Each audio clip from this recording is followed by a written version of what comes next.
बहादुरी का वह नाम जिसे सुनकर अंग्रेजों की रूहें कांप जाती थी। हिंदुस्तान की सरजमीन से वीरता की वह ललकार जिसके खौफ से अंग्रेजी सरकार थर थर कांपती थी। दिलेरी और बहादुरी का वह नाम जिसे ब्रिटेन वासी आपस में एक दूसरे को डराने के लिए लिया करते थे। जी हाँ, आज के इस वीडियो में मैं बात करने जा रहा हूँ हैदर अली के उस महान सपूत के बारे में जिसे इतिहास फतेह अली टीपू सुल्तान के नाम से जानती है, जिसने अंग्रेजों के खिलाफ सरजमीन हिंद की आजादी के लिए अपने प्राणों की आहुति दी और अपने खून का एक एक कतरा भारत की इस मिट्टी पे निछावर कर दिया।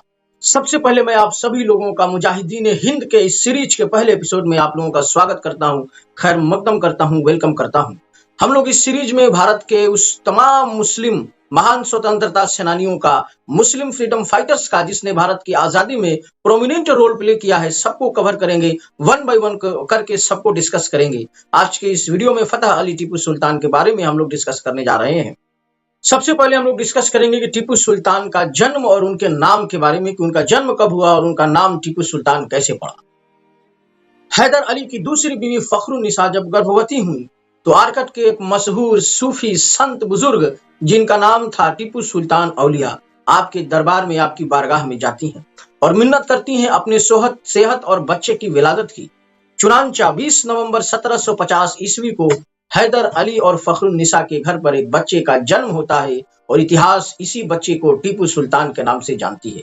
आपका नाम फतेह अली टीपू सुल्तान इसलिए पड़ा कि आप उन्हीं सूफी बुजुर्ग के नाम पर आपका नाम टीपू सुल्तान पड़ा और आपके दादा का नाम था फतेह अली, इसीलिए आपका पूरा नाम फतेह अली टीपू सुल्तान पड़ा। 1761 ईस्वी में टीपू सुल्तान के वालिद हैदर अली रियासत मैसूर के ताजदार बने। उस समय रियासत मैसूर इंडिया की स्ट्रॉन्ग रियासत हुआ करती थी, भारत की सबसे मशहूर रियासत हुआ करती थी। और ये वही समय है जब अंग्रेज भारत में अपने पैर को पसार रहे होते हैं, जब अंग्रेज भारत को गुलामी की जंजीरों में जकड़ रहे होते हैं और अंग्रेजों को मालूम था, अंग्रेजों को इस बात का एहसास था कि रियासत मैसूर और हैदर अली ही उनकी राह की एकमात्र रुकावट है। क्योंकि हैदर अली और रियासत मैसूर अंग्रेजों की इस चाल को बखूबी समझते थे। वो जानते थे कि अंग्रेज भारत में आए तो है व्यापार करने के उद्देश्य से, लेकिन इनका जो रियल ऑब्जेक्ट है, इनका जो रियल गोल है, जो वास्तविक उद्देश्य है, वो ये है कि भारत को किसी भी तरह से गुलाम बनाना है और भारत को गुलामी की जंजीरों में जकड़ देना है और ब्रिटिश साम्राज्य को पूरे संपूर्ण भारतवर्ष में स्थापित करना है। इस बात को रियासत मैसूर और हैदर अली बहुत अच्छे से जानते थे और अंग्रेज भी समझते थे कि जब तक रियासत मैसूर बाकी है, जब तक रियासत मैसूर में हैदर अली जैसे बहादुर राजा मौजूद है, तब तक अंग्रेजों का ये जो सपना है भारत को गुलाम बनाने का, वो कभी भी पूरा नहीं हो सकता है। चुनांचा इसका नतीजा ये हुआ कि हैदर अली और रियासत और अंग्रेजों के दरमियान बहुत सारी छोटी मोटी और बड़ी जंगें होती हैं, लेकिन अंग्रेजों के एड़ी चोटी का जोर लगाने के बावजूद भी अंग्रेज हैदर अली को हरा नहीं सकते। और हम सब जानते हैं जब अंग्रेज हरा नहीं पाते हैं, अपने मकसद में कामयाब नहीं हो पाते हैं, तो उन्होंने क्या किया कि हैदर अली के साथ यानी रियासत मैसूर के साथ एक शांति समझौता कर लिया, पीस ट्रीटी कर लिया। इससे अंग्रेजों को मौका मिल गया, समय मिल गया, क्योंकि वो जीत तो पा नहीं रहे थे। और अपने फितरत के मुताबिक अंग्रेजों ने क्या किया कि निजामे दक्कन और मराठों को आपस में मिला लिया और कुछ अरसों के बाद उस शांति समझौते को भंग करके, तोड़ के, न मानते हुए अंग्रेजों ने निजामे दक्कन, मराठों और खुद अंग्रेज, ये तीनों लोग आपस में मिलकर रियासत मैसूर पे हमला कर देते हैं।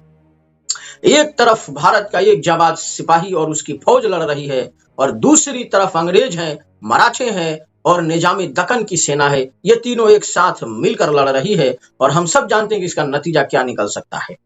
चुनांचा ये जंग इतना शदीद था कि इसमें हैदर अली को बहुत शदीद जख्म लगते हैं और वो उन जख्मों का ताब न ला सके और आखिरकार 1782 ईस्वी में आजादी का यह मतवाला देश प्रेमी वतन पर अपनी जान कुर्बान कर गया और 1782 ईस्वी में टीपू सुल्तान के वालिद हैदर अली शहीद हो जाते हैं। तो अंग्रेज खुशी के मारे फूले नहीं समा रहे थे, क्योंकि अंग्रेजों को लग रहा था कि भारत को गुलाम बनाने की प्रक्रिया में उनकी राह का जो सबसे बड़ा रुकावट है, वो रुकावट हैदर अली और रियासत मैसूर है। तो चुनांचा वो खत्म हो गए, वो शहीद हो गए, तो अब तो हमें भारत को गुलाम बनाने में और रियासत मैसूर पर चढ़ाई करने में कोई दिक्कत नहीं आई।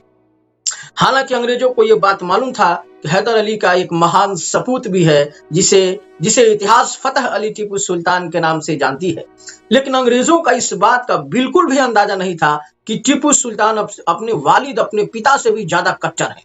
मैं आपको बताता चलूं कि बाप तो बाप, लेकिन टीपू सुल्तान अपने बाप से भी ज्यादा कट्टर देश प्रेमी थे। अंग्रेजों के सबसे सख्त मुखालिफ भारत की सरजमीन पर अगर कोई पैदा हुआ है तो मैं समझता हूं वो टीपू सुल्तान ही थे उस दौर में। चुनांचा 1782 ईस्वी में 32 वर्ष की उम्र में रियासत मैसूर को एक नया ताजदार मिलता है, फतेह अली टीपू सुल्तान के नाम से। जब टीपू सुल्तान तख्त नशी हुए उन्हें 21 तोपों की सलामी दी गई।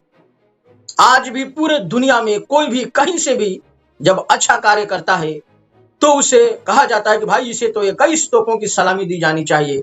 ये जो मुहावरा है, ये जो जुमला है, इसका हकीकत, इसका संदर्भ टीपू सुल्तान जब रियासत मैसूर के ताजदार बने तो उन्हें 21 तोपों की सलामी दी गई थी, यहीं से निकल कर आता है। अब यहां से शुरू होता है एक नया चैप्टर। अंग्रेजों के नाक में दम कर देने वाले, जिनकी तलवार की ललकार से अंग्रेजी हुकूमत थर थर कांपती थी, उनकी तलवार की गूंज ब्रिटेन के बड़े बड़े इमारतों को दहला दिया करती थी। अंग्रेज डरते थे जिनसे। वो नया अध्याय टीपू सुल्तान का 1782 ईस्वी में शुरू होता है। आने वाले वीडियो में मैं आपको बताऊंगा कि टीपू सुल्तान ने रियासत मैसूर के ताजदार बनने के बाद सबसे पहले क्या किया। आज उनके ऊपर यह इल्जाम लगाया जाता है कि टीपू सुल्तान हिंदू विरोधी थे, लेकिन वास्तविकता अलग है, इतिहास अलग है, हकीकत इससे भिन्न है। टीपू सुल्तान भारत के इतिहास के सबसे लोकप्रिय धर्मनिरपेक्ष और सेकुलर राजा रहे हैं, जिन्होंने एक तरफ वो मुसलमानों को अपनाते हैं, दूसरी तरफ हिंदुओं को गले लगाते हैं। अपने धर्म के आधार पर अपने प्रजा के साथ किसी भी प्रकार का उन्होंने भेदभाव नहीं किया है। तो मिलते हैं आपसे नेक्स्ट वीडियो में और डिस्कस करेंगे रियासत मैसूर का ताजदार बनने के बाद सबसे पहले टीपू सुल्तान ने वो कौन से कार्य किए जिससे उन्होंने रियासत मैसूर को बुलंदियों पर लेकर गए, जिससे रियासत मैसूर को जीडीपी ग्रोथ करती है, इकोनॉमिकल डेवलपमेंट होता है, इंडस्ट्रियल डेवलपमेंट होता है, एग्रीकल्चर सेक्टर में डेवलपमेंट होता है। इन तमाम चीजों को नेक्स्ट वीडियो में डिस्कस करेंगे। प्लेलिस्ट में अगर आप पूरे वीडियो को सिलसिलेवार तरीके से एक एक करके देखना चाहते हैं तो हमारे इस चैनल के प्लेलिस्ट में जाइए।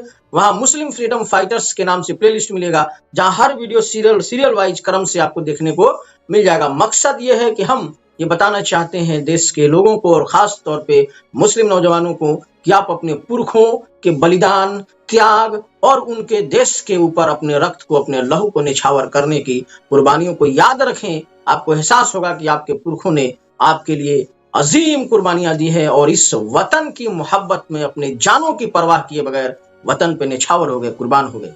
Thank you very much, have a nice day.